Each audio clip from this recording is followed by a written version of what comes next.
If you're selling your auto home, buyers will notice these 10 things, and some of them will make them walk right out. Let's go inside and take a look.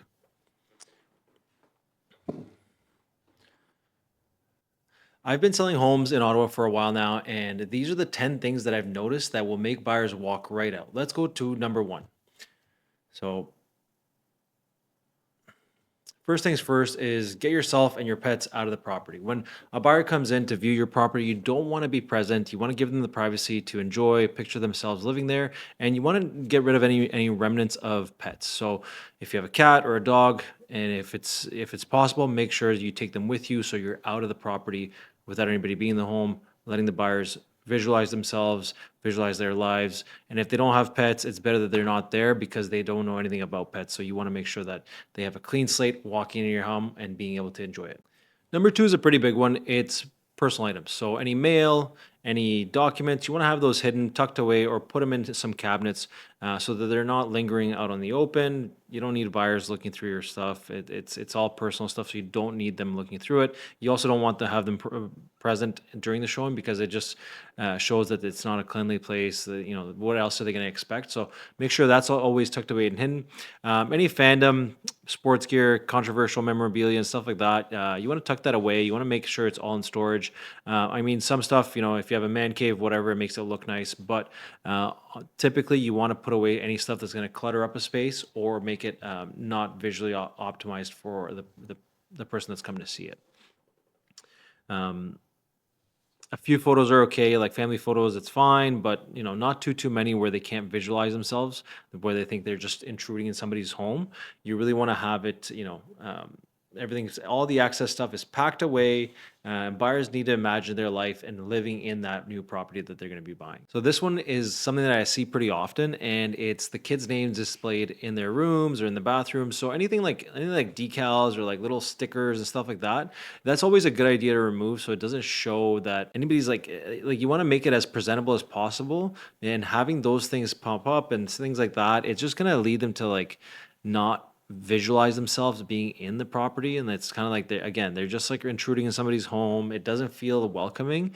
And having like the kids like name decaled here in the bathroom, this is Johnny's toothbrush area, this is Johnny's workspace, this is Johnny's game area, and stuff like that. You just want to get rid of that stuff.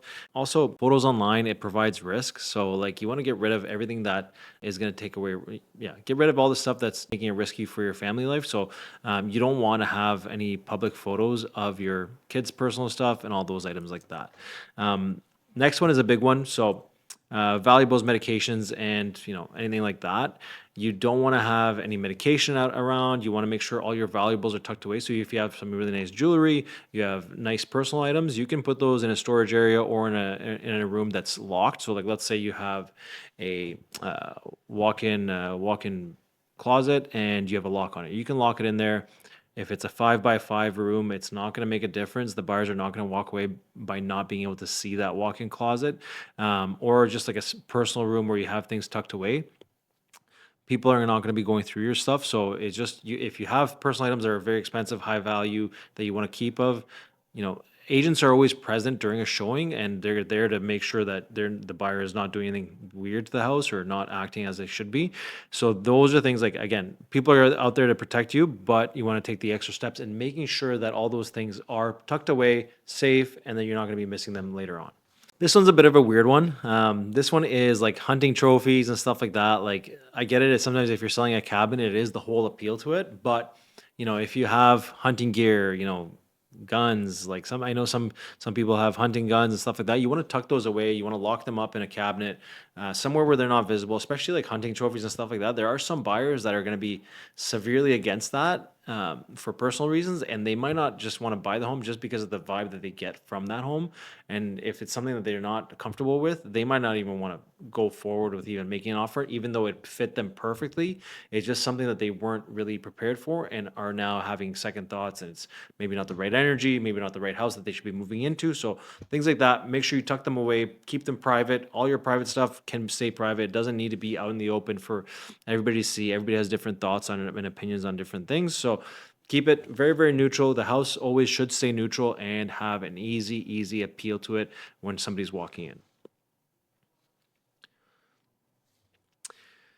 The next one is window treatments. So heavy and dated window treatments are always not a great look in a home. Like I often see like very heavy drapery or like, blinds that haven't been dusted in a while. Like these are all things that really matter when you're getting the home ready for sale, taking the pictures and all that stuff. If you have window treatments that don't need to be there, they're just extra, they're just piled on, get rid of them. The less the better, honestly. You don't need to have too many crazy outlandish things. It can be very, very simple, and all you have to do is remove them or make sure that they're clean and presentable for the viewing. um, and if you have any extra furniture, like I always talk about decluttering when we're preparing a home, either put it one in storage, two, you can always donate it. Like there's a lot of stuff we accumulate as humans on a regular basis. Like I accumulate every year a couple of different items or tons of different items that I don't even need the the year following or the next couple of months. So typically I would donate them, put them on Facebook Marketplace. Those are always great areas to do, especially if if you have a lot of junk that you don't really use anymore and you haven't touched it in the last year or two, it's probably not going to be touched in the next couple of years. So I always recommend put them on Facebook Marketplace. Somebody's going to be willing to come pick it up, and have use for them on their own. So that one, cleanliness, clutter, get rid of all that oversized or excess furniture. Like if you have extra couches that don't need to be there, that just kind of clutter up the space, move them, put them in storage, get rid of them, whatever it is. Just tuck it all away so that it's an easy space to walk into. All the furniture makes sense. And that's also a part of staging too, right? Staging is, yes, putting in accessories, putting in furniture to make the place look staged. But staging, one part of that is also decluttering and being prepared. So decluttering is the first step of staging, getting the new furniture into staging. That's the second part, right? But you got to get rid of stuff that you don't need first. So always take care of that. The next one is number 9, cluttered countertops. This one is one of the most important ones. When somebody walks into your kitchen, you want to make sure that there's nothing on a single countertop. You want to make it look like a professional kitchen, as if there's no crumbs, there's no extra appliances like coffee makers, toasters, and that stuff's all pretty like it's not heavy stuff, right? So you can really just take a bin, put your coffee machine, your espresso machine, put your toaster in there, take it all in there, tuck it underneath in one of the cupboards, or cabinets, whatever, right? Keep one or two essentials. Like if you use the coffee machine on a daily basis, feel free to leave that out there, especially if it's a nice looking one. Some people will like the appeal to it, but generally you want to have the countertops super clean, super neat. Make sure that when somebody comes in, it's all as if they're coming into a brand new home, right? Same thing with the bathroom countertops. That one is super important. When somebody's walking in a bathroom, they don't want to be seeing 7 different toothbrushes, toothpaste all over the place, right? That you want to tuck all that stuff away so that it's welcoming. They come in, they know it's clean, they know it's prepped, it's ready, all that stuff. Store all the rest during the showing. So right, like you have your essentials, one or two, keep them out there, whatever. You're gonna use them all the time, sure, that's not a big deal. But having 7 to 8 different things on the countertops is not gonna be a good look. Now, the last one. The last one is very important. This one is any broken fixtures, items not included in the sale. So if you have burnt out light bulbs, 100% you got to get those changed right away before the photos. The main reason is because you want to have in the photos, you want to have the most amount of light possible. So you're going to open all the windows. You want to make sure all the lights are on. But even during the showing, when somebody notices a few light bulbs missing here and there or a few light bulbs burnt out, it's not a good look. They're going to be questioning themselves, why is this home like, why is there always small things, why is there always knickknacks? That's going to give them the perception, okay, so they're not taking care of their home on a regular basis. What are they doing, behind the scenes, right? Like, is their furnace maintained? It just starts snowballing after that. So you really want to make sure that all those items are taken care of ahead of time, and then obviously you're going to avoid issues on inspection too, right? So remove your any things that are not included. Like you're better off just taking them out, right? So if you have a special light fixture in your dining room that you plan on keeping, well, if you have the original, put the original back in, and if you have the new one, take it out and put it in storage because you're going to be taking it anyways, right?